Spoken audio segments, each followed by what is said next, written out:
Weldo si rambut gimbal manusia aneh. Zabur juga Quran, karena semua bacaan. Bahkan komik pun juga Quran. Astagfirullah. Semua yang bisa dibaca adalah Quran. Maka Tuhan menganjurkan, bacalah dirimu. Kalau Quran yang dibaca yang 30 juz itu malah nggak asli. Kalau Quran yang 30 juz itu Quran turunan. Pernah ada yang memperdengarkan puisi itu kepada kami, lalu kami amati dari kalimat-kalimatnya. Sebelum kita menjelaskan kalimat puisi tersebut, di situ ada hukum yang dijelaskan oleh ulama tentang hukum riddah, hukumnya orang yang murtad. Jika ada orang yang asal beragama Islam kemudian menodai dengan cara merendahkan atau mencaci Allah, Rasulnya dan agama, maka hukumnya adalah murtad. Mencaci Allah, Rasul dan agama, termasuk simbol-simbol agama, sholat, azan dan sebagainya, maka hukumnya adalah murtad. Bicara tentang kemurtadan, murtad ada dua model. Murtad biasa. Ada murtad biasa, itu artinya apa? Ya dia hukumnya murtad, hilang imannya, di neraka selama-lamanya. Murtad biasa itu seperti dikatakan biasa, bukan ringan, maksudnya nanti ada murtad berat. Murtad biasa itu misalnya ada orang tiba-tiba nyembah berhala, murtad,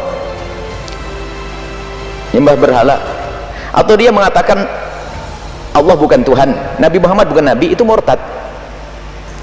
Tapi murtad berat adalah mencaci Allah, Nabi, itu murtad berat.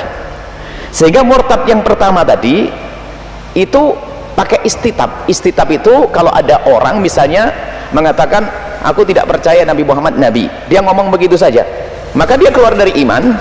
Setelah itu dia diistitab, tidak boleh dipenggal langsung lehernya, diminta tobat, suruh istitab, suruh bertobat sampai kembali. Adapun yang kedua yang mencaci, karena mencaci itu urusannya menyakiti orang banyak, maka ini adalah murtad kelas berat. Sehingga sebagian ulama mengatakan nggak perlu diminta tobat, langsung saja dipenggal lehernya.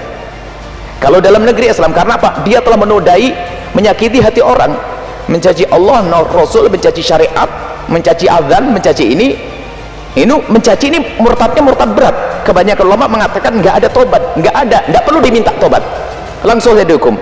Tapi sebagian ulama mengatakan bahasanya sama, biarpun seperti itu kasusnya, menghinakan seperti itu, merendahkan agama, merendahkan Nabi, tetap hendaknya diminta tobat terlebih dahulu. Kalau sudah dia mau tobat, menyesal, minta ampun, maka diterima tobatnya insya Allah oleh Allah.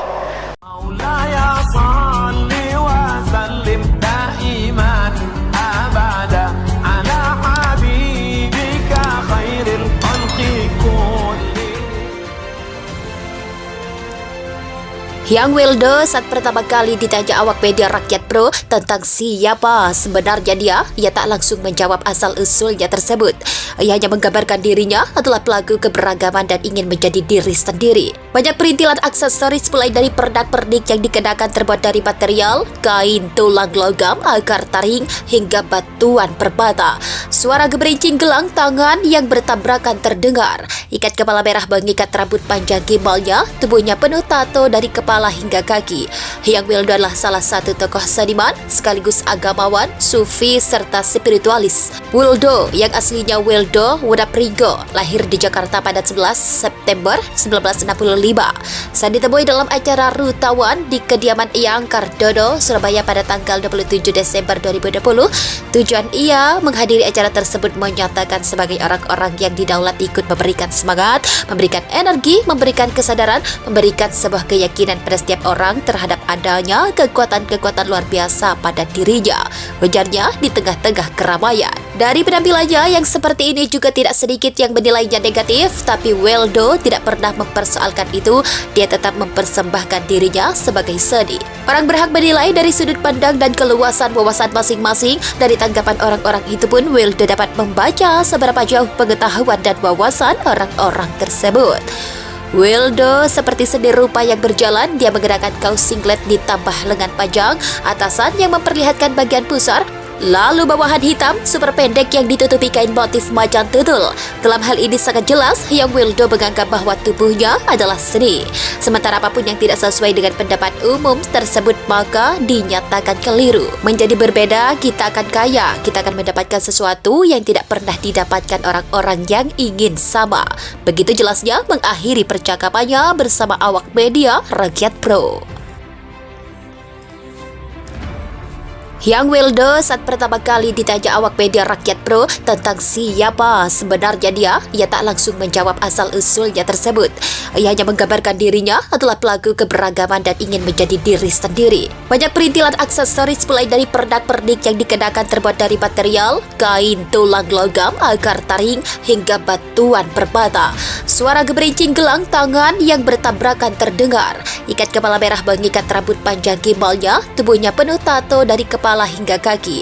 Hyang Wildo adalah salah satu tokoh seniman sekaligus agamawan, sufi serta spiritualis. Wildo yang aslinya Wildo Wodapringgo lahir di Jakarta pada 11 September 1965. Saat ditemui dalam acara Rutawan di kediaman Eyang Kardono, Surabaya pada tanggal 27 Desember 2020, tujuan ia menghadiri acara tersebut menyatakan sebagai orang-orang yang didaulat ikut memberikan semangat, memberikan energi, memberikan kesadaran, memberikan sebuah keyakinan pada setiap orang terhadap adanya kekuatan-kekuatan luar biasa pada dirinya, ujarnya di tengah-tengah keramaian. Dari penampilannya yang seperti ini juga tidak sedikit yang menilainya negatif, tapi Wildo tidak pernah mempersoalkan itu.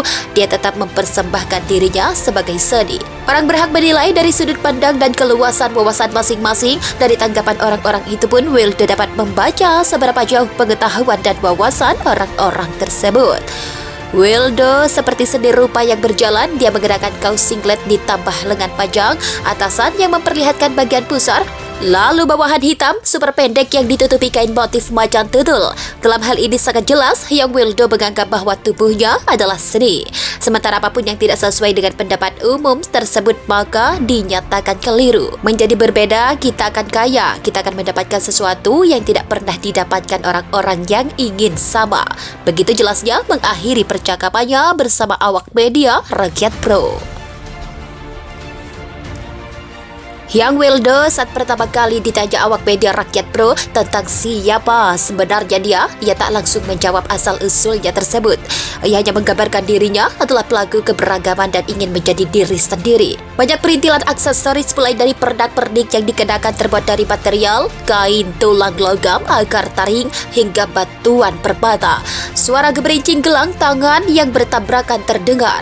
Ikat kepala merah mengikat rambut panjang gimbalnya, tubuhnya penuh tato dari kepala hingga kaki. Hyang Wildo adalah salah satu tokoh